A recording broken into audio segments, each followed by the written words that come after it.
ಇವಾಗ ಎಲ್ಲರೂ ಒಂದು ಔಷಧಿ ಸಸ್ಯನ ಬೆಳೆದಿದ್ದೀರಾ, ನಿಮ್ ಕೈಯಲ್ಲಿದೆ ಅಂತ ಅನ್ಕೊಳ್ಳೋಣ.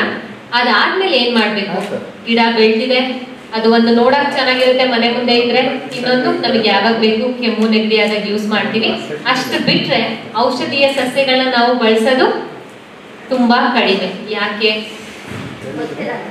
ಗೊತ್ತಿರಲ್ಲ ಅನ್ನೋದು ಒಂದು ಹೌದು. ಅಂದ್ರೆ ಅದ್ರ ಐಡೆಂಟಿಫಿಕೇಶನ್, ಅದ್ರ ಗುರುತು ಮಾಡೋದು ನಮಗೆ ಒಂದು ತೊಂದರೆ ಇರುತ್ತೆ.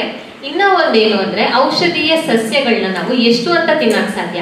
ಇವಾಗ ಪಾಲಕ್ ಸೊಪ್ಪಾದ್ರೆ ಒಂದ್ ಪಲ್ಯ ಮಾಡ್ಕೊಂಡು ಒಂದ್ ಬೌಲಲ್ಲಿ ತಿಂತೀವಿ, ಒಂದ್ 50-60 ಗ್ರಾಮ್ ತಿಂತೀವಿ. ಒಂದೆಲ್ಲ ತಿನ್ನಕ್ಕಾಗತ್ತಾ?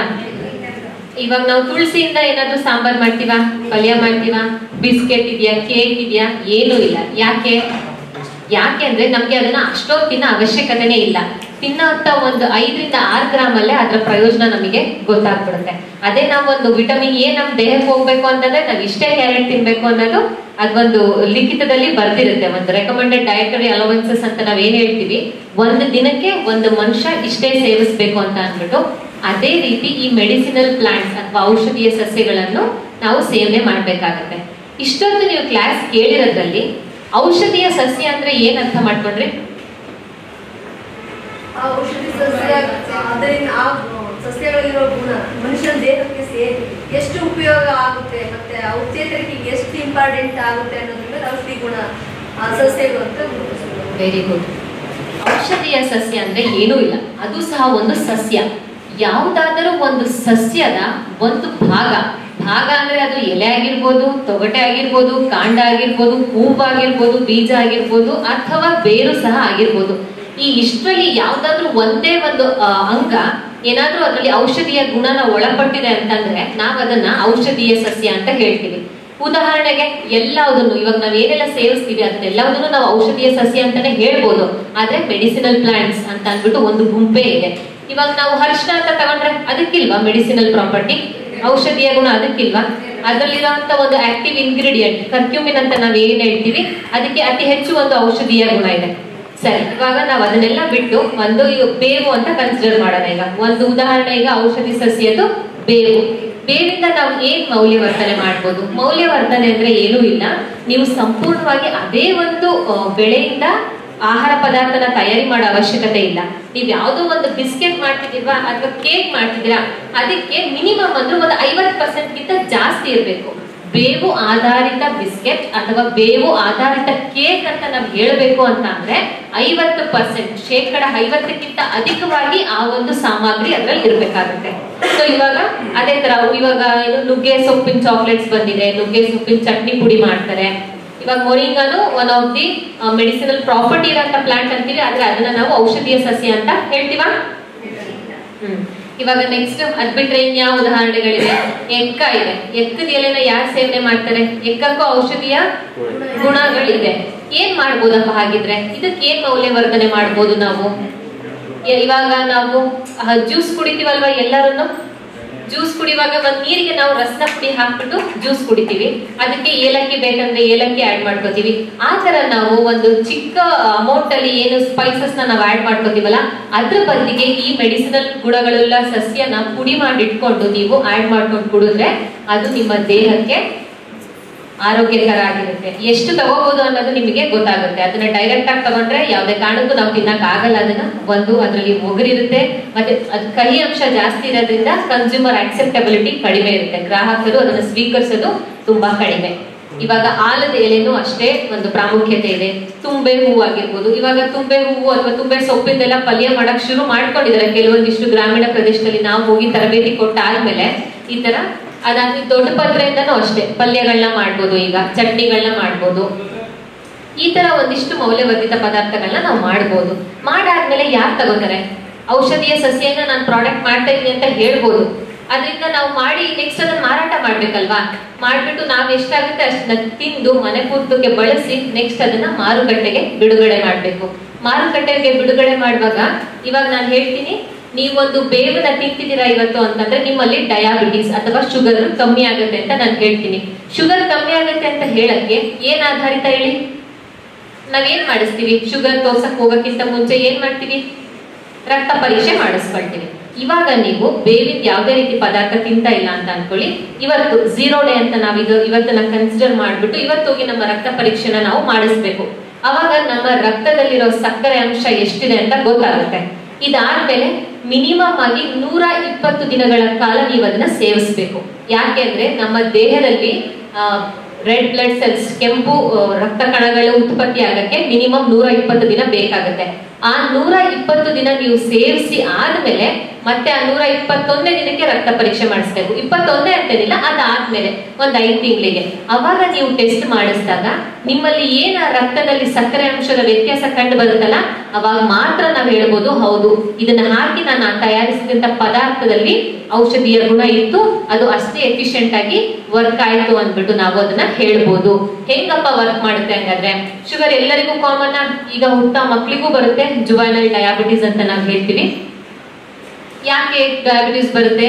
ಒಂದು, ಇನ್ಸುಲಿನ್ ಉತ್ಪತ್ತಿ ಆಗ್ತಾ ಇರಲ್ಲ ನಮ್ಮ ದೇಹದಲ್ಲಿ. ಪ್ಯಾಂಕ್ರಿಯಾಸ್ ಅಂತ ಏನಿರುತ್ತಲ್ಲ ಅಲ್ಲಿ ಇನ್ಸುಲಿನ್ ಉತ್ಪತ್ತಿ ಆಗ್ತಾ ಇರಲ್ಲ. ಅಂತ ಟೈಮಲ್ಲಿ ನಾವು ಇದನ್ನೆಲ್ಲ ಅಡಿಷನಲ್ ಇಂಗ್ರೀಡಿಯೆಂಟ್ಸ್ ಅಂತ ಹೇಳ್ತೀವಿ. ಈಗ ಒಂದು ಔಷಧೀಯ ಸಸ್ಯನ ನಾವೇನು ಊಟಕ್ಕಾಗಿರ್ಬೋದು ಅಥವಾ ಬೇರೆ ಒಂದು ರೀತಿಯಲ್ಲಿ ಸೇವನೆ ಮಾಡ್ತೀವಲ್ವಾ, ಅದನ್ನ ಸೇವನೆ ಮಾಡುವಾಗ ಮಾಡಿದ ನಂತರ ನಮ್ಗೆ ಅದು ದೇಹಕ್ಕೆ ವರ್ಕ್ ಆದ್ಮೇಲೆ ಅದು ಒಂದು ಔಷಧೀಯ ಆಹಾರ ಪದಾರ್ಥ ಅಂದ್ಬಿಟ್ಟು ನಾವು ಮಾರುಕಟ್ಟೆ ಮಾಡಬಹುದು. ಅದಕ್ಕೂ ಸಹ ನೀವು ಮಾರಾಟ ಮಾಡುವಾಗ ಏನೆಲ್ಲ ಪೋಷಕಾಂಶಗಳು ಒಳಗೊಂಡಿದೆ ಅನ್ನೋ ಒಂದು ವಿವರ ಆ ಪ್ಯಾಕೇಜಿಂಗ್ ಮೇಲೆ ಇರ್ಲೇಬೇಕಾಗತ್ತೆ. ಆಮೇಲೆ ಅದು ಸೇವನೆ ನಾವು ಮಾಡ್ತಿರೋದ್ರಿಂದ ಅದಕ್ಕೆ ಏನಿರ್ಬೇಕು, ಒಂದು ಅದಕ್ಕೆ ನೀವು ಸೇಫ್ ಆಗಿ ಮಾಡಿದೀನಿ ಅಂತ ಹೇಳ್ತೀರಾ, ಅದು ಒಂದು ಒಳ್ಳೆ ಗುಣಮಟ್ಟದ್ದು ಅಂತಾನು ಹೇಳ್ತೀರಾ. ಆದ್ರೆ ನಾನು ಅದನ್ನ ತಗೊಳಲ್ಲ. ಯಾಕೆ? ಅದ್ರಲ್ಲಿ ಎಷ್ಟೊಂದು ಮೆಡಿಸಿನಲ್ ಪ್ರಾಪರ್ಟಿ ಇದೆ ಅಂತೀರಾ. Thyroid useful, cancer useful, diabetes, BP ಎಲ್ಲದಕ್ಕೂ ಒಳ್ಳೇದು ಅಂತ ನೀವು ನನಗೆ ಬಂದು ಹೇಳ್ತೀರಾ. ಬಟ್ ನಾನು ತಗೊಳಲ್ಲ. ಯಾಕೆ ಅಂದ್ರೆ ನನಗೆ ನಂಬಿಕೆ ಇಲ್ಲ. ನೀವು ಮಾಡಿರೋದು ಅಷ್ಟೇ ಕ್ವಾಲಿಟಿ ಇದೆ, ಅಷ್ಟಿದೆ ಅನ್ನೋ ನಂಬಿಕೆ ನನಗಿಲ್ಲ. ನನಗೆ ನಂಬಿಕೆ ಯಾರು ಕೊಡ್ತಾರೆ? FSSAI ಅನ್ನೋ ಒಂದು ಸರ್ಟಿಫಿಕೇಟ್ ಇಂದ ನಮ್ಗೆ ಸಿಗುತ್ತೆ. ಅಂದ್ರೆ food safety and standards authority of ಇಂಡಿಯಾದಲ್ಲಿ ನಾವು ಚೆಕ್ ಮಾಡಿಸಿದಾಗ ಈ ಔಷಧೀಯ ಸಸ್ಯಗಳು ಎಷ್ಟು ಪ್ರಮಾಣದಲ್ಲಿ ಇರಬೇಕಿತ್ತು ಈ ಒಂದು ಆಹಾರ ಪದಾರ್ಥದಲ್ಲಿ, ಅಷ್ಟು ಪ್ರಮಾಣ ಇರೋದ್ರಿಂದ ಅದು ನಮ್ಮ ದೇಹಕ್ಕೆ ಎಷ್ಟು ಎಫೆಕ್ಟಿವ್ ಅನ್ನೋದು ನಮ್ಗೆ ಗೊತ್ತಾಗುತ್ತೆ. ಅದು ಗೊತ್ತಾದ್ಮೇಲೆ ಮಾತ್ರ ನೀವು ಅದನ್ನ ಔಷಧೀಯ ಸಸ್ಯದಿಂದ ಮಾಡಿದಂತಹ ಮೌಲ್ಯವರ್ಧಿತ ಆಹಾರ ಪದಾರ್ಥ ಅಂತ ಮಾರುಕಟ್ಟೆಗೆ ತರಬಹುದು. ಇವಾಗ ಅದನ್ನ ನೆಕ್ಸ್ಟ್ ಅದನ್ನೆಲ್ಲ ಬಿಟ್ರೆ ಇವಾಗ ನಾವು ಫಾರ್ಮಸ್ಯೂಟಿಕಲ್ಸ್ ಅಂತ ಹೇಳ್ತೀವಿ. ಈಗ ಅಂಗಡಿಗೆ ಹೋಗ್ಬಿಟ್ಟು ಮೆಡಿಕಲ್ ಸ್ಟೋರ್ ಹೋಗ್ಬಿಟ್ಟು ಹುಷಾರಿಲ್ಲ ಅಂದ್ರೆ ಮಾತ್ರೆಗಳನ್ನ ನಾವು ತಗೊಂಡ್ ಬರ್ತೀವಲ್ವಾ. ಇವಾಗ ಆ ಮಾತ್ರೆಯಲ್ಲಿ ಏನ್ ಹಾಕಿರ್ತಾರೆ? ಕೆಮಿಕಲ್ಸ್ ಹಾಕಿರ್ತಾರೆ. ಅಫ್ಕೋರ್ಸ್ ಆ ಕೆಮಿಕಲ್ಸ್ ಎಲ್ಲಿಂದ ಬಂದಿರುತ್ತೆ? ನಾವು ತಿನ್ನೋ ಆಹಾರದಿಂದನೇ ಬಂದಿರುತ್ತೆ. ಇವಾಗ ನಾನು ಆಗ್ಲೇ ಹೇಳಿದೆ, ಏನು ಕಾನ್ಸಂಟ್ರೇಟೆಡ್ ಇಂಗ್ರೀಡಿಯೆಂಟ್ ಒಂದು ಅರಿಶಿಣದಿಂದ ಅಂತಂದ್ರೆ ಅದು ಕರ್ಕ್ಯೂಮಿನ್ ಆಗಿರುತ್ತೆ. ಅದನ್ನೇ ತಗೊಂಡು ಮಾಲಿಕ್ಯುಲರ್ ಲೆವೆಲ್ ಅಲ್ಲಿ ಅದನ್ನ ಎಕ್ಸ್ಟ್ರಾಕ್ಟ್ ಮಾಡಿ ಅದು ಒಂದು ಮಾತ್ರೆ ರೂಪದಲ್ಲಿ ಆಗಿರ್ಬೋದು, ಟಾನಿಕ್ ರೂಪದಲ್ಲಿ ಅದನ್ನ ಮಾರಾಟ ಮಾಡ್ತಾರೆ. ಅಂದ್ರೆ ನೀವು ಔಷಧೀಯ ಸಸ್ಯನ ಬರೀ ಮನೆ ಮಟ್ಟಕ್ಕೆ ಮೌಲ್ಯವರ್ಧಿತ ಮಾಡಿ ಚಕ್ಲಿ ನಿಪ್ಪಟ್ಟು ಮಾಡಿ ಮಾರಾಟ ಮಾಡಿ ಅಂತ ನಾನು ಹೇಳ್ತಾ ಇಲ್ಲ. ಇದು ಬಿಟ್ಟು ನೀವು ರಾಷ್ಟ್ರೀಯ ಅಂತಾರಾಷ್ಟ್ರೀಯ ಮಟ್ಟದಲ್ಲೂ ಬೆಳಿಬೇಕು ಅಂತ ಅಂದ್ರೆ ನೀವು ಅದನ್ನ ನ್ಯೂಟ್ರಾಸ್ಯೂಟಿಕಲ್ ಇಂಡಸ್ಟ್ರಿ ಅಂತ ಇದೆ. ಮಾತ್ರೆ ಎಲ್ಲ ತಗೋತೀವಲ್ವಾ, ಅದು ಫಾರ್ಮಸಿ. ಇನ್ನೊಂದು ನ್ಯೂಟ್ರಾಸ್ಯೂಟಿಕಲ್ ಇಂಡಸ್ಟ್ರಿ ಅಂತ ಅಂದ್ರೆ ಯಾವ್ದಾದ್ರು ಒಂದು ಆಹಾರ ಪದಾರ್ಥದಿಂದ ಈ ತರ ಔಷಧೀಯ ಗುಣ ಇರೋ ಒಂದು ಮಾಲಿಕ್ಯೂಲ್ ನ ನಾವು ಎಕ್ಸ್ಟ್ರಾಕ್ಟ್ ಮಾಡ್ಬಿಟ್ಟು ಅದರಿಂದ ನಾವು ಒಂದು ಪದಾರ್ಥನ ಮಾಡಿ ಮಾರಾಟ ಮಾಡಬಹುದು. ಅದೇನು ಒಂದು ಫುಲ್ ಒಂದು 20 ಗ್ರಾಮ್ 30 ಗ್ರಾಮ್ ತಿನ್ಬೇಕಂತಾನೆ ಇಲ್ಲ. ಜಸ್ಟ್ ಒಂದು 3 ಗ್ರಾಮ್ 4 ಗ್ರಾಮ್ ಅಷ್ಟು ತಿಂದ್ರೂ ಸಹ ಅದು ನಮ್ಮ ದೇಹಕ್ಕೆ ಎಫೆಕ್ಟಿವ್ ಆಗಿರ್ಬೇಕು. ಅದಕ್ಕೆ ಏನಂತೀವಿ ಹೇಳಿ? ನ್ಯೂಟ್ರಾಸ್ಯೂಟಿಕಲ್. ಅಂದ್ರೆ ಫಾರ್ಮಸ್ಯೂಟಿಕಲ್ ಮತ್ತೆ ನ್ಯೂಟ್ರಿಯೆಂಟ್ ಎರಡರದ್ದು ಕಾಂಬಿನೇಷನ್ ಅದು. ಅಂದ್ರೆ ಆಹಾರ ಪದಾರ್ಥದಲ್ಲಿರುವ ಆ ಒಂದು ಔಷಧೀಯ ಗುಣ. ಈಗ ಔಷಧೀಯ ಸಸ್ಯ ಅಂತ ತಗೊಂಡ್ರೆ ಈಗ ನೆಲ್ಲಿಕಾಯಿ ತಗೊಳ್ಳಿ. ನೆಲ್ಲಿಕಾಯಿ ಮೆಡಿಸಿನಲ್ ಪ್ಲಾಂಟ್ ಏನಿರುತ್ತೆ ನೆಲ್ಲಿಕಾಯಲ್ಲಿ? ಸಿಟ್ರಿಕ್ ಆಸಿಡ್ ಅಲ್ಲ, ಅದು ಆಸ್ಕಾರ್ಬಿಕ್ ಆಸಿಡ್. ವೈಟಮಿನ್ ಸಿ ಅಂದ್ರೆ ಅದು ಆಸ್ಕಾರ್ಬಿಕ್ ಆಸಿಡ್ ಅದಿರುತ್ತೆ. ಅದೇನಕ್ಕೆಲ್ಲ ಬೇಕು? ಅವ್ರು ಬಿಡೋಣ, ನೀವ್ ಹೇಳಿ ಸರ್ ಏನಕ್ಕೆ ಬೇಕು? ಯಾಕೆ ನಾವು ಹುಳಿ ತಿನ್ಬೇಕು ಅಂತ ಹೇಳ್ತೀವಲ್ಲ, ಯಾಕೆ ನೆಲ್ಲಿಕಾಯಿ ಏನಕ್ಕೆ ತಿನ್ಬೇಕು ನಾವು? ವೆರಿ ಗುಡ್, ರೋಗ ನಿರೋಧಕ ಶಕ್ತಿ. ಇದೆಲ್ಲ ಕೋವಿಡ್ ಟೈಮಲ್ಲಿ ಮಾತ್ರ ನೆನಪಿತ್ತು. ಕೋವಿಡ್ ಹೋಯ್ತು, ಅದು ಹೋಯ್ತು, ಎಲ್ಲ ಹೋಯ್ತು. ಯಾಕೆ ತಿನ್ಬೇಕು? ನೆಕ್ಸ್ಟ್ ವೆರಿ ಗುಡ್, ರೋಗ ನಿರೋಧಕ ಶಕ್ತಿ. ಆಮೇಲೆ ಮೊನ್ನೆ ಇಡೀ ದಿನ ಕ್ಲಾಸ್ ಮಾಡಿದೀವಿ. ಚರ್ಮ ಅಂದ್ರೆ ಚರ್ಮ ಸಂಬಂಧಿ ರೋಗಗಳು ಯಾವುದೇ ಆಗಿರ್ಬೋದು, ಇನ್ಕ್ಲೂಡಿಂಗ್ ಚರ್ಮದ ಕ್ಯಾನ್ಸರ್ ಸಹ ಆಗಿರ್ಬೋದು. ಅದಕ್ಕೆ ಇದನ್ನ ನಾವು ಯೂಸ್ ಮಾಡ್ತೀವಿ. ಯಾಕೆ ಅಂದ್ರೆ ಆ ಒಂದು ಜೀವಸತ್ವ ಸಿ ಅಥವಾ ವಿಟಮಿನ್ ಸಿ ನ ನಾವು ಆಂಟಿ ಆಕ್ಸಿಡೆಂಟ್ ಅಂತ ಹೇಳ್ತೀವಿ. ಕ್ಯಾನ್ಸರ್ ಕಾಸ್ ಮಾಡುವಂತಹ ಒಂದು ಸಬ್ಸ್ಟೆನ್ಸಸ್ ನ ಕಾರ್ಸಿನೋಜೆನಿಕ್ ಸಬ್ಸ್ಟೆನ್ಸಸ್ ನ ಇದು ಇನ್ಹಿಬಿಟ್ ಮಾಡುತ್ತೆ. ಅಂದ್ರೆ ನಮ್ಮ ದೇಹಕ್ಕೆ ಕ್ಯಾನ್ಸರ್ ಬರದೇ ಇರೋ ರೀತಿ ತಡೆಯುತ್ತೆ. ಹಂಗಂತ ಅಂದ್ಬಿಟ್ಟು ಎಷ್ಟು ನೆಲ್ಲಿಕಾಯಿನ ನಾವು ತಗೊಂಡೋಗಿ ಕೊಡಕ್ ಸಾಧ್ಯ ಅಲ್ವಾ? ಇವಾಗ ನಾವು ಒಂದ್ ಮೂಟೆ ನೆಲ್ಲಿಕಾಯಿ ತಿನ್ನಿ ಅಂತ ಹೇಳಕ್ಕಾಗುತ್ತಾ? ಮ್ಯಾಕ್ಸಿಮಮ್ ಅಂದ್ರೆ 2-3 ತಿನ್ಬೋದು. ಅದ್ರ ಬದಲಿಗೆ ಈ ನ್ಯೂಟ್ರಾಸಿಟಿಕಲ್ ಅಥವಾ ಫಾರ್ಮಾಸ್ಯೂಟಿಕಲ್ ಇಂಡಸ್ಟ್ರಿ ಏನ್ ಮಾಡ್ತಾರಪ್ಪ ಅಂದ್ರೆ ಈ ಔಷಧಿಯ ಸಸ್ಯದಲ್ಲಿ ಯಾವ್ದು ಡಾಮಿನೇಟ್ ಮಾಡ್ತಾ ಇದೆ ಅಂತ ಫಸ್ಟ್ ಕಂಡಿಡ್ಕೋತಾರೆ. ಆಯ್ತು, ಇವಾಗ ನಮಗೆ ಗೊತ್ತಾಯ್ತು ನಲ್ಲಿಕಾಯಲ್ಲಿ ವಿಟಮಿನ್ ಸಿ ಇದೆ ಅಂತ ಅಂದ್ಬಿಟ್ಟು ಆ ಒಂದು ವಿಟಮಿನ್ ಸಿ ಅನ್ನೋ ಅಂಶನೇ ಹೊರಗೆ ತಕ್ಕೋತಾರೆ. ಬರೀ ವಿಟಮಿನ್ ಸಿ ಅನ್ನೋ ಒಂದು ಅಂಶನ ಹೊರಗೆ ತಗೊಂಡು ಜಾಸ್ತಿ ಫಾಸ್ಟ್ ಮೂವಿಂಗ್ ಪ್ರಾಡಕ್ಟ್ ಇರುತ್ತಲ್ಲ, ಈಗ ಉದಾಹರಣೆಗೆ ತಿಪ್ಟೂರು ಅಂತ ಬಂದ್ರೆ ಕೊಬ್ಬರಿ ಎಣ್ಣೆಗೆ ವಿಟಮಿನ್ ಸಿ ನ ಸಪ್ಲಿಮೆಂಟ್ ಆಗಿ ಆಡ್ ಮಾಡೋದು. ಅಂದ್ರೆ ಆ ಯಾವ್ದ್ರಲ್ಲಿ ಕಮ್ಮಿ ಇರುತ್ತೆ ಅದಕ್ಕೆ ನಾವು ಹಾಕ್ತಾ ಬಂದು ಅದನ್ನ ನಾವೊಂದು ನ್ಯೂಟ್ರಾಸಿಟಿಕಲ್ ಪ್ರಾಡಕ್ಟ್ ಆಗಿ ಅದನ್ನ ಹೊರಗಡೆಗೆ ನಾವು ತರಬಹುದು. ಇವಾಗ ನಿಮ್ಗೆ ಯಾವ್ದೆಲ್ಲ ರೀತಿ ಉದ್ಯಮಿಗಳಾಗ್ಬೋದು ಅಂತ ಗೊತ್ತಾಯ್ತಾ? ಮೊದಲು ಸ್ವಸಹಾಯ ಸಂಘ ಮಾಡ್ಕೊತೀರಾ, ಅವಾಗ ನೀವು ಅವರಿಗೆ ಪ್ರೇರೇಪಿತರಾಗ್ಬಿಟ್ಟು ಒಂದು ಮನೆ ಮಟ್ಟದಲ್ಲಿ ಮಾಡೋಂಥ ಆಹಾರ ಪದಾರ್ಥನ ಮಾಡಕ್ ಶುರು ಮಾಡ್ತೀರಾ. ಯಾವಾಗ ನಿಮಗೆ ಒಂದು ಕಾನ್ಫಿಡೆನ್ಸ್ ಬರುತ್ತೆ, ಹೌದಪ್ಪ ಇದು ತಿಂತಾ ಇರೋದ್ರಿಂದ ಅವರಿಗೆ ಈ ಒಂದು ಪ್ರಾಡಕ್ಟ್ ನ ಸಜೆಸ್ಟ್ ಮಾಡ್ಬೋದು ಅಂತ, ಅವಾಗ ಮಾತ್ರ ನೀವು ಎಕ್ಸ್ಟ್ರಾಕ್ಷನ್ ಪ್ರೋಸೆಸ್ಗೆ, ಇದನ್ನ ನಾವು ಬಯೋಕೆಮಿಕಲ್ ಪ್ರೋಸೆಸ್ ಅಂತ ಹೇಳ್ತೀವಿ. ಈಗ ನಾನು ಹೇಳಿದ್ನಲ್ಲ ನಿಮಗೆ, ನ್ಯೂಟ್ರಿಯೆಂಟ್ ನ ಎಕ್ಸ್ಟ್ರಾಕ್ಟ್ ಮಾಡ್ಬಿಟ್ಟು ಅದನ್ನ ಫಾರ್ಮಸಿ ಅಂದ್ರೆ ಮೆಡಿಕಲ್ ಫೀಲ್ಡ್ ಗೆ ತಗೊಂಡು ಹೋಗ್ಬಿಟ್ಟು ನ್ಯೂಟ್ರಾಸಿಟಿಕಲ್ ಅನ್ನೋ ಒಂದು ಇಂಡಸ್ಟ್ರಿನ ನಾವು ಶುರು ಮಾಡ್ಬೋದು. ಇದು ಹೆಚ್ಚು ಕಮ್ಮಿ 2008ರಿಂದನೇ ಬೂಮಿಂಗ್ ಅಲ್ಲಿ ಇರುವಂತ ಇಂಡಸ್ಟ್ರಿ. ಬಟ್ ಯಾರಿಗೂ ಅಷ್ಟು ಇನ್ನ ನ್ಯೂಟ್ರಾಸಿಟಿಕಲ್ ಇಂಡಸ್ಟ್ರಿ ಅಂತಾನೆ ಎಲ್ಲೂ ಹೊರಗೆ ಬಂದಿಲ್ಲ. ಇದನ್ನ ಬಿಟ್ಟು ನಾವು ಇನ್ನ ಉಳಿದ ಎಲ್ಲ ಒಂದು ಆಹಾರ ಪದಾರ್ಥಕ್ಕಾಗಿರ್ಬೋದು, ನಾವು ಮಾಡೋ ಪ್ರತಿಯೊಂದು ಅಡಿಗೆಯಲ್ಲೂ ಸಹ ನಾವು ಔಷಧೀಯ ಸಸ್ಯಗಳನ್ನ ಯೂಸ್ ಮಾಡ್ಬೋದು.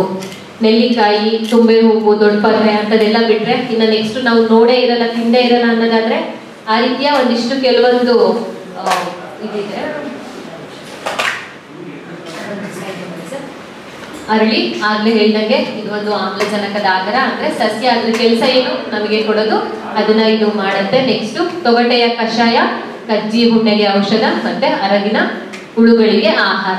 ನಾವು ಇದನ್ನ ಏನೇ ತಿಂದ್ರು, ಈಗ ನೀವು ನೆನ್ಪಿಟ್ಕೊಳ್ಳಿ, ಒಂದು ಔಷಧಿಯ ಸಸ್ಯ ತಿಂತಿದೀವಿ ಅಂತಂದ್ರೆ ನೀವು ಒಂದು ಮಾತ್ರೆ ತಿಂತೀರಾ ಅಂತಂದ್ರೆ, ನಿಮಗೆ ಕೆಮ್ಮಾಗಿದೆ ಅಂದ್ಬಿಟ್ಟು ಒಂದು ಮಾತ್ರೆ ತಿಂದ್ರೆ ಕೆಮ್ಮು ಮಾತ್ರ ಹೋಗುತ್ತೆ. ಅದೇ ನೀವು ಒಂದು ಔಷಧಿಯ ಸಸ್ಯ ಅಥವಾ ಒಂದು ಕಂಪ್ಲೀಟ್ ಆಹಾರನ ತಿಂದ್ರೆ ಅದ್ರ ಜೊತೆಗೆ ಬೇರೆ ಬೇರೆದು ಸಹ ನಿವಾರಣೆ ಆಗುತ್ತೆ. ಆ ಕಾರಣದಿಂದಾಗಿ ನಾವು ಮಾತ್ರೆಗಳನ್ನ ತಗೋಬೇಡಿ, ಮೆಡಿಸಿನ್ಸ್ ಕಮ್ಮಿ ಮಾಡಿ. ಆಹಾರ ಪದಾರ್ಥ ಅಂದ್ರೆ ಆಹಾರದಿಂದಲೇ ನೀವು ಔಷಧಿನ ಯಾಕೆ ಮಾಡ್ಕೋಬೇಕಂತೀವಿ ಅಂದ್ರೆ ಅದು ಒಂದನ್ನ ಮಾತ್ರ ಟಾರ್ಗೆಟ್ ಮಾಡಲ್ಲ. ಇವಾಗ ನೋಡಿ, ನಿಂಬೆ ಹಣ್ಣು ತಿಂದ್ರೆ ಬರೀ ವಿಟಮಿನ್ ಸಿ ಅಷ್ಟೇ ಸಿಗಲ್ಲ ನಮಗೆ, ಅದ್ರಲ್ಲಿ ನಾರಿನಾಂಶ ಇರುತ್ತೆ, ಎಲ್ಲ ಇರುತ್ತೆ. ಅದೇ ನೀವು ಹೊರಗಡೆ ಹೋಗ್ಬಿಟ್ಟು ವಿಟಮಿನ್ ಸಿ ಮಾತ್ರೆ ತಗೊಂಡ್ರೆ ಅದು ಒಂದೇ ಇರುತ್ತೆ. ಆ ಕಾರಣದಿಂದಾಗಿ ನಾವು ಕಂಪ್ಲೀಟ್ ಆಗಿ ಒಂದು ಸಸ್ಯನ ಸೇವಿಸಬೇಕಾಗತ್ತೆ. ಅಂದ್ರೆ ಇಷ್ಟು ಪ್ರಮಾಣ ಅಂತ ಇರುತ್ತೆ, ಅಷ್ಟು ಪ್ರಮಾಣದಲ್ಲಿ. ನೆಕ್ಸ್ಟ್ ಆಲ, ಇದ್ರದ್ದು ಅಷ್ಟೇ, ಆಲದ ಎಲೆಗಳು, ಗಾಯ, ಬಾವು, ಈ ತರ ಹೊರಗಡೆಗೆ ಇದು ಯೂಸ್ ಆಗಂತದ್ದು. ಅದು ಬಿಟ್ರೆ ಮರವು ಹಣ್ಣುಗಳಿಂದ ತುಂಬಿದ್ದು ಹಕ್ಕಿ, ಇಲಿ ಮತ್ತು ಅವು ಇತ್ಯಾದಿಗಳಿಂದ ಆಗರವಾಗಿದೆ. ಓಕೆ, ಇದೆಲ್ಲ ನೆಕ್ಸ್ಟ್. ಬೇವು ಎಲ್ರಿಗೂ ಗೊತ್ತು, ಬೇವು ಬಗ್ಗೆ ಏನ್ ಹೇಳಂಗಿಲ್ಲ. ಬೇವು ಬೆಲ್ಲ ತಿಂತೀವಿ ಯುಗಾದಿಲಿ, ಎಷ್ಟೇ ಕಷ್ಟ ಆದ್ರೂ ಯುಗಾದಿಗೆ ಅಷ್ಟೇ ಬೇಡ, ಇನ್ಮೇಲಿಂದ ಅಟ್ಲೀಸ್ಟ್ ದಿನ ತಿನ್ನಕ್ ಶುರು ಮಾಡಿ. ಅಷ್ಟೆಲ್ಲ ಇಲ್ದಾನೆ ಹಿಂದಿನ ಕಾಲದಲ್ಲಿ ಬೇವಿನ ಕಡ್ಡಿ ಯೂಸ್ ಮಾಡಿ ಹಲ್ಲುಗಿಸ್ತಿದ್ರು ಅಲ್ವಾ? ಯಾಕೆ? ಬ್ರಷ್ ಇರ್ಲಿಲ್ಲ ಅಂತನಾ? ನಮ್ಮ ಹಿಂದೆನ ನಾವು ಐತಿಹಾಸಿಕವಾಗಿ ಓದ್ವಿ ಅಂತಂದ್ರೆ ಅವ್ರು ಆಲ್ರೆಡಿ ಎಲ್ಲ ಅವ್ರಿಗೆ ಗೊತ್ತಿತ್ತು ಔಷಧೀಯ ಗುಣಗಳು ಯಾವ್ದ್ರಲ್ಲಿ ಇರುತ್ತೆ ಅಂತೆಲ್ಲ. ನಾವೀಗ ಎಲ್ಲ ಮಾಡರ್ನೈಸ್ ಆಗ್ಬಿಟ್ಟು ಎಲ್ಲ ಮರಿತಿದೀವಿ. ಸೊ ಹಂಗಾಗಿ ಬೇವು ಏನು ವಿಶೇಷ ಅಲ್ಲ, ಬೇವಿನ ಸೇವನೆ ನಾವು ಮಾಡ್ಬೇಕಾಗತ್ತೆ. ನೆಕ್ಸ್ಟ್ ಸರ್, ಹುಣಸೆ ಹಣ್ಣನ್ನ ನಾವು ಅದನ್ನ ಹುಣಸೆ ಹಣ್ಣು ಜಾಸ್ತಿ ತಿಂದ್ರೂ ಹೊಟ್ಟೆ ನೋವಾಗುತ್ತೆ. ಅದೇ ಹುಣಸೆ ಹಣ್ಣನ್ನ ನಾವು ಹೊಟ್ಟೆ ನೋವು ಕ್ಲಿಯರ್ ಮಾಡಕ್ಕೆ ಸಹ ಯೂಸ್ ಮಾಡ್ಬೋದು. ಅದಕ್ಕೆ ನಾನು ನಿಮಗೆ ಹೇಳ್ತಿರೋದು, ಈಗ ಇಷ್ಟೊಂದು ನಿಮಗೆ ಅವರು ಯಾವ ತರ ಬೆಳಿಬೇಕು, ಈ ತಳಿ ಹಾಕ್ಬೇಕು, ಈ ಒಂದು ಪೆಸ್ಟ್ ಅಟ್ಯಾಕ್ ಆದ್ರೆ ಅಂತೆಲ್ಲ ಹೇಳಿರ್ತಾರಲ್ವಾ, ಅದೇ ತರ ನೀವು ಇದೊಂದು ಔಷಧೀಯ ಸಸ್ಯ ಅಂದ್ಬಿಟ್ಟು ಇಡೀ ಮರ ನೀವು ತಿನ್ನಕ್ಕಾಗಲ್ಲ. ಎಷ್ಟು ತಿನ್ಬೇಕು, ಎಷ್ಟು ಪ್ರಮಾಣದಲ್ಲಿ ತಿಂದ್ರೆ ಅದು ನಮ್ಮ ದೇಹಕ್ಕೆ ಸೂಕ್ತ ಅನ್ನೋದನ್ನ ನಾವು ನೋಡ್ಬೇಕಾಗತ್ತೆ. ನೆಕ್ಸ್ಟ್, ಈಗ ಬಿಲ್ವ ಆಗಿರ್ಬಹುದು, ಇದನ್ನ ನಾವು ಇವಾಗ ಬಿಲ್ವ ಪತ್ರ ಎಲ್ಲರಿಗೂ ಗೊತ್ತು, ಪೂಜೆಗಷ್ಟೇ ಬೆಳೆಸ್ತೀವಿ ಅಂತ ಹೇಳ್ತೀವಿ. ಈ ಎಲ್ಲ ಔಷಧೀಯ ಸಸ್ಯಗಳಲ್ಲಿ ಏನಿರುತ್ತೆ ಅಂದ್ರೆ ಸೆಕೆಂಡರಿ ಮೆಟಬೊಲೈಟ್ಸ್ ಅಂತ ಇರುತ್ತೆ. ಅದು ಆಲ್ಕೊಲೈಡ್ಸ್ ಆಗಿರ್ಬೋದು, ಫ್ಲೇವನಾಯ್ಡ್ಸ್ ಆಗಿರ್ಬೋದು, ಇದೆಲ್ಲ ಒಂದು ಔಷಧೀಯ ಗುಣಗಳನ್ನ ಒಳಪಟ್ಟಿರೋದ್ರಿಂದ ಇದು ನಮ್ಮ ದೇಹಕ್ಕೆ ಆರೋಗ್ಯಕರ ಅಂತ ಹೇಳ್ತೀವಿ. ಇದು ಬೇಲದ ಹಣ್ಣಿನ ಪಾನಕ, ಇದು ದೇಹಕ್ಕೆ ತಂಪಾಗಿರುತ್ತೆ, ಅದೆಲ್ಲರಿಗೂ ಗೊತ್ತಿರೋ ವಿಷಯನೇ. ಮತ್ತೆ ನೋಡಿ, ಇದು ಅದರಿಂದ ನಾವು ಪಿತ್ತನೂ ಸಹ ಹೋಗ್ಲಾಡಿಸ್ಕೋಬಹುದು. ಚಕ್ರಮುನಿ ಸೊಪ್ಪು, ಚಕ್ರಮುನಿನ ಒಂದು ಔಷಧೀಯ ಸಸ್ಯ ಅನ್ನೋದಕ್ಕಿಂತ ಅದು ಒಂದು ಒಳ್ಳೆಯ ಪೋಷಕಾಂಶ ಉಳ್ಳ ಗಿಡ ಅಂತ ಹೇಳ್ತೀವಿ. ಈಗ ಸಮತೋಲನ ಆಹಾರ ಅಂತ ಬಂದಾಗ್ಲೂ ಅಷ್ಟೇ ನಾವು ಇತ್ತೀಚೆಗೆ ಒಂದು ಎಕ್ಸ್ಟ್ರಾ ಆಡ್ ಮಾಡ್ಕೊಂಡಿರೋದು ಈ ಚಕ್ರಮುನಿ ಸೊಪ್ಪು. ಯಾಕೆಂದ್ರೆ ಅದರಲ್ಲಿ ಜೀವಸತ್ವ A, B, C 3 ಇದ್ದು ಇದರಲ್ಲಿ ಇರೋ ನಾರಿನಾಂಶ ಯಾವ ಹಣ್ಣಿಗೂ ಕಮ್ಮಿ ಇಲ್ಲ ಅಂತ ಹೇಳ್ತಾರೆ. ಅಂದ್ರೆ ಅಷ್ಟು ಪೋಷಕಾಂಶಗಳು ಈ ಚಕ್ರಮುನಿ ಸೊಪ್ಪಲ್ಲಿ ಇರೋದ್ರಿಂದ ಇನ್ ಮುಂದೆ ಇಷ್ಟ ದಿನ ಎಲ್ಲರೂ ನುಗ್ಗೆ ಸೊಪ್ಪು ಅಂದ್ಕೊಂಡು ನುಗ್ಗೆ ಸೊಪ್ಪಿನ ಪುಡಿ ಆಗಿರ್ಬೋದು, ನುಗ್ಗೆ ಸೊಪ್ಪಿನ ಚಟ್ನಿ ಆಗಿರ್ಬೋದು ಅದನ್ನ ಮಾಡ್ತಿದ್ರು. ಇನ್ಮೇಲಿಂದ ನೀವೆಲ್ಲರೂ ಸ್ವಲ್ಪ ಚಕ್ರಮುನಿ ಕಡೆಗೆ ಗಮನ ಕೊಡ್ಬೇಕಾಗುತ್ತೆ. ನೆಕ್ಸ್ಟ್ ನೆಲ್ಲಿ ಎಲ್ಲರಿಗೂ ಗೊತ್ತು. ನೆಲ್ಲಿಯಿಂದ ನಾವು ನೆಲ್ಲಿ ಕ್ಯಾಂಡಿ ಮಾಡ್ಬೋದು, ನೆಲ್ಲಿಕಾಯಿದು ಒಣಗಿರೋ ಪುಡಿ ಮಾಡ್ಬೋದು. ಅದನ್ನ ಹಂಗೆ ಮಾಡಿ ಇವಾಗ ಶುಗರ್ ಪೇಷಂಟ್ಸ್ಗೆಲ್ಲ ಕೊಡ್ತಿದ್ದಾರೆ. ನೆಲ್ಲಿಕಾಯಿನ ಕಟ್ ಮಾಡಿ ಉಪ್ಪಲ್ಲಿ ನೆನೆಸಿ ಒಣಗಿಸ್ಬಿಟ್ಟು ಅದನ್ನ ಒಂದು ಚಾಕ್ಲೇಟ್ ತರ ಅಚೀವ್ ಮಾಡಕ್ಕೆ, ಅಥವಾ ಮಕ್ಕಳಿಗೆ ನೆಲ್ಲಿಕಾಯಿನ ಸಕ್ಕರೆ ಅಥವಾ ಬೆಲ್ಲದಲ್ಲಿ ನೆನೆಸಿ ಡ್ರೈ ಮಾಡಿ ಅದನ್ನ ಕೊಡ್ತಿದ್ದಾರೆ. ನೆಕ್ಸ್ಟ್ ತುಂಬೆ, ಚರ್ಮ ರೋಗ ಆಗಿರ್ಬೋದು, ನೆಗಡಿ, ಕಮ್ಮು, ವಾತ, ಪಿತ್ತ, ಕಫ ಅಂತ ಹೇಳ್ತಾರಲ್ವಾ ಆಯುರ್ವೇದದಲ್ಲಿ, ಅಂತ ಒಂದು ಎಲ್ಲ ಪ್ರಾಬ್ಲಮ್ಗಳಿಗೂ ನಾವು ಈ ತುಂಬೆ ಸೊಪ್ಪನ್ನ ಬಳಸ್ಬೋದು. ಆಮೇಲೆ ಆ ತುಂಬೆ ಸೊಪ್ಪಿನ ಏನಂದ್ರೆ ಇವಾಗ ಈ ವೆದರ್ ಅಲ್ಲಿ ಜಾಸ್ತಿ ನಮಗೆ ಮೂಗು ಕಟ್ಟುತ್ತೆ, ಅಂದ್ರೆ ಕಂಜೆಷನ್ ಪ್ರಾಬ್ಲಮ್ ಜಾಸ್ತಿ ಇರೋದ್ರಿಂದ ಇದರ ಸೇವನೆಯಿಂದ ನಮ್ಗೆ ಆ ಮೂಗು ಕಟ್ಟೋದಾಗಿರ್ಬೋದು, ಆ ಶೀತ ಬೇಗ ರಿಲೀಫ್ ಆಗುತ್ತೆ. ಸೊ ನಾವು ತುಂಬೆ ಸೊಪ್ಪನ್ನ ಸಹ ದಿನನಿತ್ಯ ಅಂದ್ರೆ ನೀವೇನ್ ಅದರಿಂದ ಕಂಪ್ಲೀಟ್ ಆಗಿ ಒಂದು ಪಲ್ಯನೇ ಮಾಡ್ಬೇಕು ಅಂತಿಲ್ಲ. ಇವಾಗ ಎಲ್ಲ ಸಲಾಡ್ ತಿಂತೀವಿ ನಾವು ಮನೆ ಮಟ್ಟಕ್ಕೆ, ಅದನ್ನು ಸಹ ನೀವು ಒಂದು ಸೊಪ್ಪಾಗಿ ಆಡ್ ಮಾಡ್ಕೊಂಡು ಸೇವನೆ ಮಾಡ್ಬೋದು. ತುಳಸಿ, ಇದು ತುಳಸಿಯಿಂದ ಎಲ್ಲರಿಗೂ ಗೊತ್ತು, ತುಳಸಿ ಉಪ್ಪು ಹಾಕೊಂಡು ಮೆಣಸು ಹಾಕೊಂಡು ಕೆಮ್ಮು ಶೀತ ಬಂದಿದ ತಕ್ಷಣ ತಿಂತೀವಿ ಅದನ್ನ. ದೊಡ್ಡ ಪತ್ರೆ ಇಲ್ಲೇ ಟೆರೆಸ್ ಗಾರ್ಡನ್ ಅಲ್ಲಿ ಇದೆ, ನೋಡಿದೀರಾ? ದೊಡ್ಡ ಪತ್ರೆ ಆಗಿರ್ಬೋದು, ಇದನ್ನೆಲ್ಲ ಪುದೀನ, ದವನ. ಇದೊಂದು ದವನ ನೋಡಿದೀರಾ? ಗೊತ್ತಲ್ವಾ ದವನದು ನಿಮ್ಗೆ ಔಷಧೀಯ ಗುಣ ಹೇಳಿದೆ ಅಂತ ಅಂದ್ಬಿಟ್ಟು. ಅಂದ್ರೆ ಎಲ್ಲರೂ ಈಗ ಸೊಪ್ಪು, ಈಗ ಅಲೋವೆರಾ ಅಂತ ಅಂದ್ರೆ ಫಸ್ಟ್ ಯೂಸ್ ಮಾಡೋದೇನಕ್ಕೆ? ಮುಖಕ್ಕೆ, ಅಂದ್ರೆ ಸೌಂದರ್ಯಯುತವಾಗಿ ಅದನ್ನೆಲ್ಲ ನಾವು ಯೂಸ್ ಮಾಡ್ತೀವಿ. ದವನನೂ ಅಷ್ಟೇ, ಮೊದಲು ಅದರ ಗುರುತು ಬಂದು ಅದು ಸೌಂದರ್ಯವರ್ಧಕ ಅಂತ ಹೇಳ್ಬಿಟ್ಟು, ಮತ್ತೆ ಇದನ್ನ ನಾವು ಪಾನೀಯಗಳನ್ನು ಸಹ ಮಾಡ್ಬಿಟ್ಟು ಇದರಲ್ಲಿ ಒಂದು ಒಳ್ಳೆ ಘಮ ಇರೋದ್ರಿಂದ ಅವಾಗೂ ನಾವು ಯೂಸ್ ಮಾಡ್ತೀವಿ. ಸರ್ಪಗಂಧ. ನೆಕ್ಸ್ಟ್ ಇದು ಎಕ್ಕ ನೋಡಕ್ಕೆ ಸ್ವಲ್ಪ ಅದು ಡೇಂಜರ್ ಅನ್ನೋ ಫೀಲ್ ಬರುತ್ತೆ. ಅದ್ರಲ್ಲಿ ಎಕ್ಕದ ಹಾಲಾಗಿರ್ಬೋದು, ಆ ಎಲೆ ನೋಡಿದಾಗ ವಿಷಕಾರಿ ಅನ್ನೋ ಫೀಲ್ ನಮಗೆ ಫಸ್ಟ್ ಬರುತ್ತೆ. ಬಟ್ ಆದ್ರೂ ಅದರಲ್ಲೂ ಸಹ ಔಷಧೀಯ ಗುಣಗಳಿದ್ದು ಅದು ಪ್ರಯೋಜನಕಾರಿ. ನಾವು ನೆಕ್ಸ್ಟ್ ಯಾವುದೇ ಪದಾರ್ಥನ ಮಾಡುವಾಗ ಇದನ್ನು ಸಹ ಆಡ್ ಮಾಡಿಕೊಂಡು ಮಾಡಬಹುದು. ಲೋಳೆ ಸರ, ಅಮೃತ ಬಳ್ಳಿಲಿ ಇನ್ನೊಂದು ಏನಂತ ಅಂದ್ರೆ ಎಲ್ಲರಿಗೂ ಒಂದು ನಂಬಿಕೆ ಇರೋದೇನಂದ್ರೆ ಅಮೃತ ಬಳ್ಳಿ ಎಲೆ ತಿನ್ಬೇಕು ನಾವು ಅಂತ ಅಂದ್ಬಿಟ್ಟು. ಆದ್ರೆ ಅಮೃತ ಬಳ್ಳಿದು ಔಷಧೀಯ ಗುಣ ಇರೋದು ಅದ್ರದ್ದು ಕಾಂಡದಲ್ಲಿ. ನೀವು 1 ರಿಂದ 1.5 ಇಂಚು ಕಾಂಡನ ಒಂದು 45 ದಿನಗಳ ಕಾಲ ತಿಂದ್ರೆ, ಇದು ಒಂದು ಸೈಂಟಿಫಿಕಲಿ ಪ್ರೂವ್ಡ್, ಇದು ವೈಜ್ಞಾನಿಕವಾಗಿ ಪ್ರೂವ್ ಆಗಿರೋದು ಏನಂದ್ರೆ ಅಮೃತ ಬಳ್ಳಿಯ ಕಾಂಡ 1.5 ರಿಂದ 2 ಇಂಚಷ್ಟು ನಾವು ದಿನನಿತ್ಯ ಬೆಳಿಗ್ಗೆ ಎದ್ದು ಖಾಲಿ ಹೊಟ್ಟೆಗೆ ತಿಂದ್ರೆ ನಮ್ಮ ಒಂದು ರಕ್ತದ ಸಕ್ಕರೆ ಕಾಯಿಲೆ ಏನಿದೆಯಲ್ಲ ಅದು ನಿಯಂತ್ರಣಕ್ಕೆ ಬರುತ್ತೆ. ಕಾಳು ಮೆಣಸು, ಓಕೆ. ನೆಕ್ಸ್ಟ್ ಶುಂಠಿ. ಕಾಳು ಮೆಣಸು, ಶುಂಠಿ, ಪುದೀನ ಇದೆಲ್ಲ ನಾವು ದಿನನಿತ್ಯ ಯೂಸ್ ಮಾಡ್ತಾ ಇದೀವಿ. ಅಂದ್ರೆ ನಮ್ಗೆ ಆಲ್ರೆಡಿ ಗೊತ್ತು ಈ ಒಂದು ಔಷಧೀಯ ಸಸ್ಯಗಳನ್ನ ಆಹಾರಕ್ಕೆ ಹಾಕಿದ್ರೆ ಅದು ಆಹಾರಕ್ಕೆ ಹೊಂದ್ಕೊಳ್ಳಲ್ವಾ. ಆಮೇಲೆ ಇವಾಗ ಇನ್ನೊಂದು ನಮ್ಗೆ ಏನು ಚಾಲೆಂಜ್ ಬರುತ್ತೆ ಅಂತ ಅಂದ್ರೆ ಹೆಂಗೆ ಜನರಿಗೆ ಹೇಳಿ ತಿನ್ಸೋದು. ಈಗ ನಾನು ಇದು ಎಕ್ಕದಿಂದ ಮಾಡಿದೀನಿ ಅಂತಂದ್ರೆ ಯಾರು ತಿನ್ನಲ್ಲ. ಯಾಕೆ ಹೇಳಿ? ಒಂದು ಟ್ರೆಡಿಷನಲ್ ಬಿಲೀಫ್, ಎಕ್ಕ ಅದೊಂದು ಗಿಡ, ನಾವು ಅದನ್ನ ಪೂಜೆ ಮಾಡ್ತೀವಿ, ಅದನ್ನ ಹೆಂಗ್ ತಿನ್ನೋದು ನನ್ನ ಕ್ವಶನ್ಸ್. ಅಂದ್ರೆ ರಿಲಿಜಿಯಸ್ ಬಿಲೀಫ್ಸ್ ಎಲ್ಲ ಅಡ್ಡ ಬರುತ್ತೆ. ಒಂದು ಪ್ರಾಡಕ್ಟ್ ನ ನಾವು ಲಾಂಚ್ ಮಾಡುವಾಗ ಮೌಲ್ಯವರ್ಧಿತ ಪದಾರ್ಥ ಮಾಡೋದು ಅಂತಂದ್ರೆ ಅಡಿಗೆ ಎಲ್ಲರೂ ಮಾಡ್ತಾರೆ. ಇವಾಗ ಒಂದಿನ ಟ್ರೈನಿಂಗ್ ಕೊಟ್ವಿ ಅಂತಂದ್ರೆ ನೀವು ಎಲ್ಲರೂ ಒಂದೊಂದೊಂದು ಪದಾರ್ಥ ಕೊಟ್ರಿ ಅಂತಂದ್ರೆ 30 ಆಹಾರ ಪದಾರ್ಥ ಹೊರಗೆ ಬಂದ್ಬಿಡುತ್ತೆ. ಇವಾಗ ಏನು ನಾವು ಮಾಡ್ಬೇಕಾಗಿರೋದು ಮುಖ್ಯವಾಗಿ ಬಂದಿರೋ ಆಹಾರ ಪದಾರ್ಥನ ಜನರಿಗೆ ಮುಟ್ಟಿಸ್ಬೇಕು. ಯಾವ್ದ್ರಿಂದ ಎಲ್ಲ ಮಾಡ್ಬೋದು ನಾವೀಗ?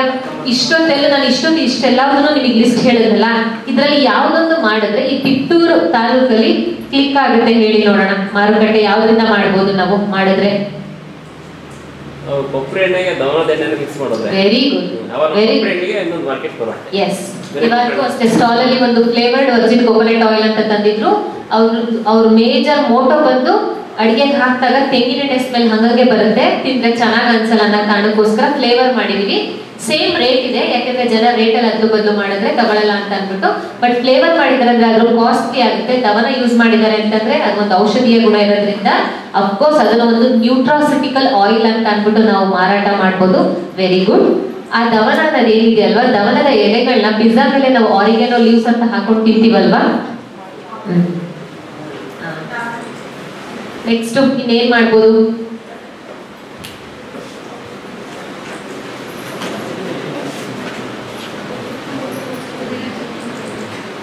ಪುದೀನ ಚಟ್ನಿ ಮಾಡ್ತಿದ್ದಾರೆ ಅಂದ್ರೆ ಇವಾಗ ನೋಡಿ ಲಾರ್ಜ್ ಸ್ಕೇಲ್ ಅಲ್ಲಿ ಯೋಚನೆ ಮಾಡ್ಬೇಕು.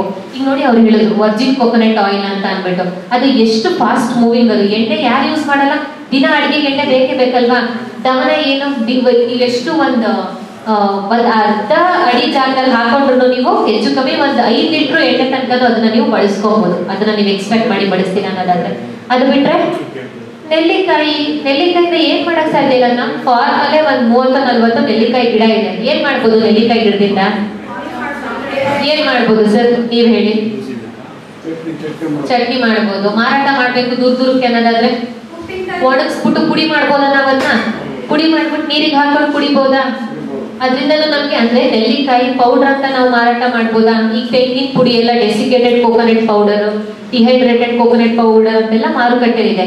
ನೆಲ್ಲಿಕಾಯಿನ ಒಣಗಿಸೋದು ಎಷ್ಟೊತ್ತು? ನಿಮಗೊಂದು ಡ್ರೈಯರ್ ಬೇಕು. ಡ್ರೈಯರು ಇಲ್ಲ, ನಾನು ಇವಾಗ ಸ್ಟಾರ್ಟ್ ಮಾಡ್ತೀನಿ ಅನ್ನೋದಾದ್ರೆ ಜಸ್ಟ್ ಒಂದು ಸೋಲಾರ್ ಡ್ರೈಯರ್ ನ ಯೂಸ್ ಮಾಡ್ಕೊಂಡು ನೆಲ್ಲಿಕಾಯಿನ ನೀವು ಒಂದು ಚಾಕ್ಲೇಟ್ ಮಾಡ್ಬೋದು. ಯಾವ್ದ್ರಿಂದ ಚಾಕ್ಲೇಟ್ ಮಾಡ್ಬೋದು? ಯಾವುದೇ ಔಷಧೀಯ ಸಸ್ಯನ ಒಂದಿಷ್ಟು ಪರ್ಸೆಂಟೇಜ್ ಅಲ್ಲಿ ಆಡ್ ಮಾಡ್ಬಿಟ್ಟು ನೀವು ಒಂದು ಚಾಕ್ಲೇಟ್ ನ ಮಾಡ್ಬೋದು. ವೆರಿ ಗುಡ್ ಇದು. ಯಾಕೆ ಹೇಳಿ? ಚಾಕ್ಲೇಟ್ ನ ಯಾರು ಜಾಸ್ತಿ ಪ್ರಿಫರ್ ಮಾಡೋದು? ಮಕ್ಕಳು ಅದನ್ನ ತಿಂತಾರೆ ಅಂತಂದ್ರೆ ಅದೆಷ್ಟು ಪ್ರಯೋಜನಕಾರಿ ಅಲ್ವಾ.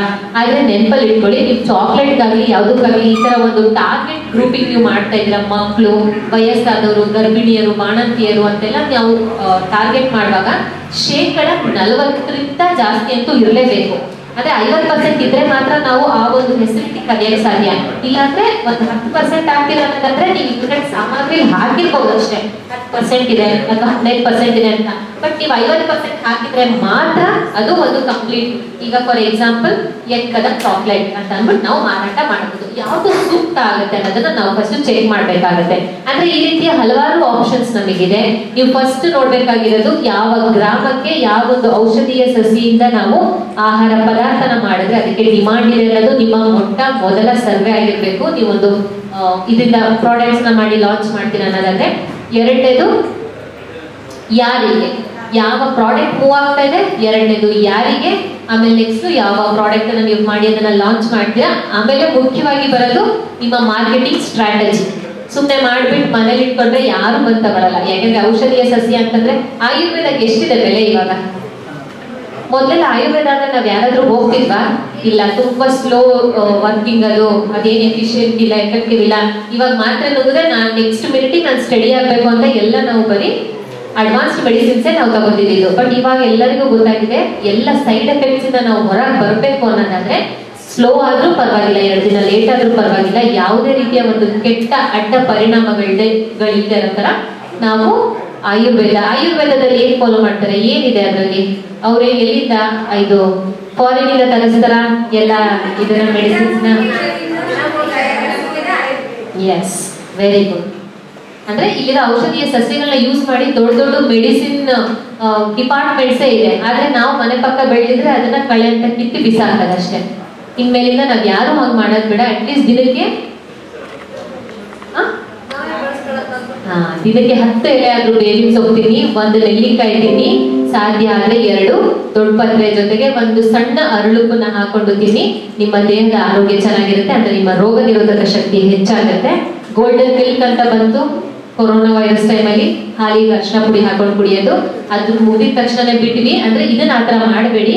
ಇದು ನಿಮ್ಮ ದಿನನಿತ್ಯದ ಜೀವನದಲ್ಲಿ ನೀವು ತಿಂತಾ ಹೋದ್ರೆ ನಿಮಗೆ ಅದ್ರದ್ದು ಪ್ರಭಾವ ಎಷ್ಟಿದೆ ಅಂತ ಗೊತ್ತಾದ್ಮೇಲೆ ನೀವೇ ಅದನ್ನ ಒಂದು ಆಹಾರ ಪದಾರ್ಥ ಅಥವಾ ಏನೋ ಒಂದು ಉತ್ಪನ್ನ ಮಾಡಿ ಮಾರಾಟ ಮಾಡುವಂತ ಉತ್ತೇಜನ ನಿಮ್ಮೆಲ್ಲರಿಗೂ ಬರುತ್ತೆ. ಇಷ್ಟು ಹೇಳ್ತಾ ಒಂದು ಕೊಯ್ಲೋತ್ತರ ನಂತರ ಪೋಸ್ಟ್ ಹಾರ್ವೆಸ್ಟ್ ಹ್ಯಾಂಡ್ಲಿಂಗ್ ಅಂತ ಏನ್ ಹೇಳ್ತೀವಲ್ವಾ, ಅದಾದ್ಮೇಲೆ ಬರೋದು value addition. So value addition ಮೌಲ್ಯವರ್ಧಿತ ಪದಾರ್ಥಗಳನ್ನ ಇಷ್ಟೆಲ್ಲ ರೀತಿಯಲ್ಲಿ ನೀವು ಔಷಧೀಯ ಸಸ್ಯಗಳಿಂದ ಮಾಡಬಹುದು ಅಂತ ಹೇಳ್ತಾ ಈ ಒಂದು ತಾಂತ್ರಿಕ ಅಧಿವೇಶನನ ನಾನು ಇಲ್ಲಿಗೆ ಮುಗಿಸ್ತಾ ಇದ್ದೀನಿ. Thank you.